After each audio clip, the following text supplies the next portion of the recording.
കർത്താവേ, ഈ വചനം ഒരു പ്രാർത്ഥന പോലെയാണ് പങ്കുവച്ചത്. ഇതൊരനുഗ്രഹമുള്ള വചനമാണ്. ഈ വചനത്തിലൂടെ ഞങ്ങൾ വിശ്വസിക്കുകയാണ്, ഞങ്ങൾ ആശ്രയിക്കുകയാണ്, ഞങ്ങൾക്ക് നല്ലത് വരും.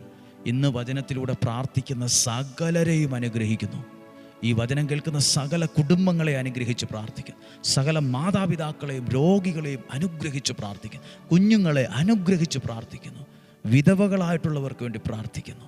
ഗർഭിണികളായ ആൾക്കാർക്ക് വേണ്ടി പ്രാർത്ഥിക്കുന്നു. എല്ലാവരെയും ഓർത്ത് പ്രാർത്ഥിക്കുക.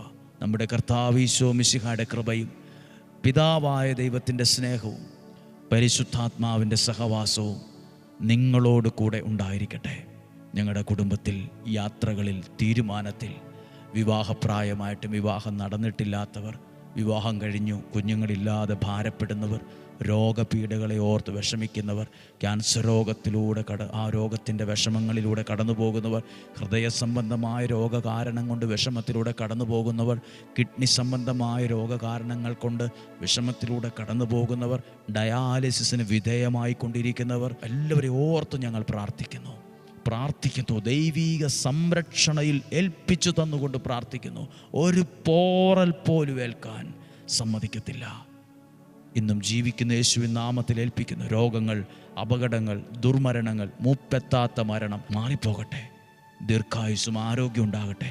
ചതിയിൽ നിന്നും വഞ്ചനയിൽ നിന്നും മന്ത്രവാദ കൂടോത്ര ക്ഷുദ്രപ്രയോഗങ്ങളിൽ നിന്നും ഞങ്ങളെ ഉള്ളം കയ്യിൽ എന്ന പോലെ പൊതിഞ്ഞ് സൂക്ഷിക്കണമേ.